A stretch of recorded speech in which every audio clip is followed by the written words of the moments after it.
ఇటీవల కూటమి ప్రభుత్వం అధికారంలోకి వచ్చిన తర్వాత పేద విద్యార్థులపై వెన్నుపోటు పొడిచినటువంటి పరిస్థితి ఇలా ప్రజలందరూ కూడా గమనిస్తూ ఉన్నారు. కారణం ఏంటంటే కూటమి ప్రభుత్వం అధికారంలోకి వచ్చి దగ్గర 20 నెలలు కావస్తూ ఉన్న 2024-25 సంవత్సరానికి సంబంధించి విద్యార్థికి ఫీజు బకాయిలు ₹1 కూడా చెల్లించకుండా పేద ప్రజలను పేద విద్యార్థులను ఇబ్బంది పెట్టే ప్రక్రియ జరుగుతున్న పరిస్థితి మనం చూస్తూ ఉన్నాం. కూటమి ప్రభుత్వానికి పేద పిల్లలు చదువుకోవాలన్నా, పేద విద్యార్థులు ప్రయోజకులు అవ్వాలన్నా, పేద పిల్లలు ఇంజనీర్లుగా బీటెక్ బీఈడి చదివి పిహెచ్డి చేసి సమాజంలో తెలివితేటలతో ఉంటే కనుక కూటమి ప్రభుత్వం చేస్తున్న అరాచకాలు అర్థమైపోతాయి, తెలిసిపోతాయనే ఒక దుర్మార్గమైన ఆలోచనతో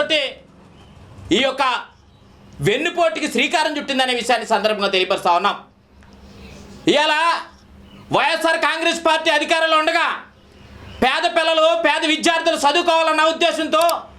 విద్యా దీవెన, వసతి దీవెన, అమ్మఒడి అనేక కార్యక్రమాలు పెట్టి పేద పిల్లలు చదివించే కార్యక్రమంలో ఎక్కడా కూడా ఒక్క అడుగు కూడా వెనక్కేయకుండా వైఎస్ఆర్ కాంగ్రెస్ పార్టీ ఆనాడు పెద్దపీట వేసి పిల్లలను చదువుకునే ప్రయోజనం తీసుకొస్తే కూటమి ప్రభుత్వం అధికారంలోకి వచ్చిన తర్వాత ఇవాళ వెన్నుపోటు పరిచే పరిస్థితి కనిపిస్తూ ఉంది. మేము ఫీజు పోరనే కార్యక్రమాన్ని, ధర్నా కార్యక్రమాన్ని ఏర్పాటు చేసిన తర్వాత మేము చేసినటువంటి పోరాట ఫలితంగా ఇటీవల కాలంలో 10వ తారీఖు 2/2026 సంవత్సరంలో 4 కేటగిరీలుగా విడగొట్టి 4 జీవోలు ఇవ్వటం జరిగింది. GO RT number 341, 302, 306, 303. ఈ 4 జీవోల యొక్క విధానం ఏంటంటే ఇచ్చినటువంటి అమౌంట్ని 4 జీవోల కింద, అంటే బీసీ, మైనారిటీ, ఈబీసీ అంటే అగ్రవర్ణాలు ఉన్నటువంటి కమ్మ, కాపు, రెడ్డి, వెలమ, లేదు వైశ్య, బ్రాహ్మణ ఇలాంటి పేద విద్యార్థులు చదువుకోవటం కోసం ఒక విధానాన్ని తీసుకొచ్చి వాళ్ళకి ఈబీసీ కింద ఒక జీవో ఇవ్వటం జరిగింది. ఈ 4 జీవోలు కూడా జీవోలు ఇవ్వటమే జరిగింది తప్ప ఇంతవరకు ఏ ఒక్క విద్యార్థికి కూడా విద్యార్థి ఖాతాల్లో కానీ, విద్యార్థి తల్లిదండ్రుల ఖాతాల్లో కానీ, లేదు విద్యాలయాల ఖాతాల్లో కానీ ₹1 కూడా జమ చేయలేదనే విషయాన్ని ఈ సందర్భంగా తెలియపరుస్తా ఉన్నాను. అంతేకాదు వాస్తవంగా దగ్గర 7,900 కోట్ల రూపాయలు పైబడి ఫీజు బకాయిలుంటే వారు 1,200 కోట్ల రూపాయలని కేటాయించామని చెప్పి 1,200 కోట్ల రూపాయలకి జీవోలు ఇచ్చామని చెప్పి 4 జీవోల్ని 4 రకాల కేటగిరీలుగా ఏర్పాటు చేసి జీవోలు ఇవ్వటం జరిగింది. కానీ జీవోలు ఇవ్వటమే తప్పేంత వరకు ₹1 కూడా ఇవ్వలేదే. అంటే పేద పిల్లలు చదువుకోవాలనే ఆలోచన లేదా? ఇవాళ ఫీజులు కట్టలేని పరిస్థితుల్లో, ఫీజులు కట్టలేకుండా ఉన్న కారణంగా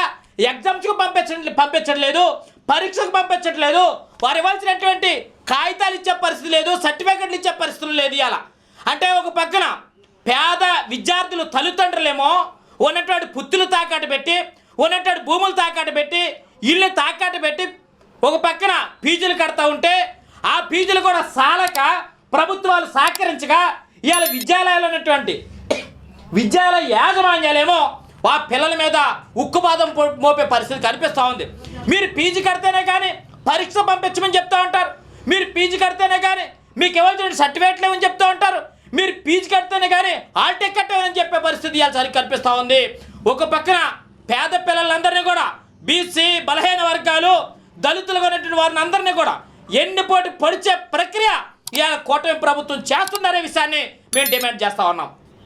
ఇదే కానీ కొనసాగితే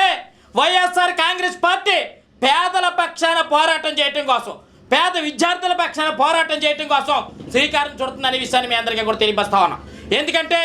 జగన్మోహన్ రెడ్డి గారి నాయకత్వంలో అనేక మంది బడుగు బలహీన వర్గాలు, పేద పిల్లలు కూడా చదువుకోవటం కోసం అనేక సంక్షేమ కార్యక్రమాలను తీసుకొచ్చి అనేక ఫీజు బకాయిలు ఎక్కడా కూడా ₹1 కూడా అప్పు లేకుండా సంవత్సరానికి 4 దఫాలుగా అమౌంట్ కొట్టినటువంటి పరిస్థితి మాకుందనే విషయాన్ని కూడా ఈ సందర్భంగా తెలియపరుస్తా ఉన్నాం. ఇవాళ కూటమి ప్రభుత్వం వచ్చి 20 నెలలు కావచ్చిన ₹1 కూడా కేటాయించకుండా, ₹1 కూడా కొట్టకుండా ఒక్క రూపాయి కూడా పిల్లల ఖాతాల్లో, విద్యార్థుల ఖాతాల్లో కొట్టకుండా ఎవరిని బాధ పెడదామని, ఎవరిని ఇబ్బంది పెడదామని, ఎందుకు పిల్లల మీద కక్ష ఏంటి, పిల్లల మీద మీరు చేస్తున్న ఎన్నుపోటు ఏంటి? ఇలా విద్యార్థులు చదువుకుంటే సమాజం అభివృద్ధి అవుతుందని ఒక పక్కన చెప్తా ఉంటారే, ఒక పక్కనేమో శాసనమండలిలో మా ప్రతిపక్ష నాయకుడు బొత్స సత్యనారాయణ గారు ఈ సబ్జెక్ట్ మీద మాట్లాడుతుంటే మీరు అడ్డంగా వచ్చి దాన్ని డైవర్ట్ చేసే పరిస్థితి లేదు, దాన్ని ఇబ్బంది పెట్టే పరిస్థితి చేయటమే తప్ప ఎక్కడా కూడా సరైనటువంటి చర్చ జరిగే పరిస్థితి కానీ, పేద పిల్లల కోసం, పేద విద్యార్థుల కోసం, పేద ఒక బడుగు బలహీన వర్గాలకు సంబంధించినటువంటి వారి కోసం చర్చే పరిస్థితి మీకు కానీ, మీ కూటమి ప్రభుత్వానికి కానీ, మీ లోకేష్ గారికి కానీ లేదనే విషయాన్ని ఈ సందర్భంగా తెలియపరుస్తా ఉన్నాం. రానున్న కాలంలో త్వరలో కనుక అమౌంట్ కనుక మీరు కొట్టకపోతే, ఇవాళ ఖాతాల్లో కనుక మీరు జమ చేయకపోతే మేము త్వరలోనే వైఎస్ఆర్ కాంగ్రెస్ పార్టీ పక్షాన ధర్నాకి పూనుకుంటాం. మా నాయకుడు జగన్మోహన్ రెడ్డి గారి ఆదేశాల మేరకు త్వరలోనే మేము కార్యాచరణ కూడా రూపుదిద్దుకుంటామనే విషయాన్ని కూడా ఈ సందర్భంగా తెలియపరుస్తూ, మేము త్వరలోనే మీరు ఇవ్వాల్సినటువంటి పేద పిల్లలకి ఒక్క రూపాయి కూడా ఆపకుండా మీరు అమౌంట్ కొట్టి పేద పిల్లలకి అండగా ఉండవలసిందిగా మేము డిమాండ్ చేస్తూ ఉన్నాం. పేద పిల్లలకి రావాల్సినటువంటి ఈ 1200 కోట్ల రూపాయలే కొట్టలేదు, ఇంకా ఇవ్వాల్సినటువంటి దగ్గర 7,000 కోట్ల రూపాయలు ఎప్పుడు కొడతారు, ఈ బాకీలు ఎప్పుడు తీరుతాయి, మా పిల్లలు ఎప్పుడు చదువుకుంటారు, ఎప్పుడు ప్రయోజకులు అవుతారు, ఒక్కసారి అర్థం చేసుకోవాలనే విషయాన్ని ఈ సందర్భంగా తెలియపరుస్తా ఉన్నాం. ప్రజలందరూ కూడా అర్థం చేసుకుంటా ఉన్నారు, ప్రజలందరూ కూడా గమనిస్తున్నారనే విషయాన్ని కూడా మీ అందరికీ కూడా తెలియపరుస్తూ, వైఎస్ఆర్ కాంగ్రెస్ పార్టీ పేద ప్రజల పక్షాన, పేద విద్యార్థుల పక్షాన ఉంటుంది తప్ప మీకులాగా కళ్ళబుల్లి మాటలు చెప్పి, అబద్ధపు మాటలు చెప్పి మోసం చేసే పరిస్థితి ఉండదనే విషయాన్ని కూడా మీ అందరికీ కూడా తెలియపరుస్తూ, మీ చంద్రబాబు నాయుడు గారు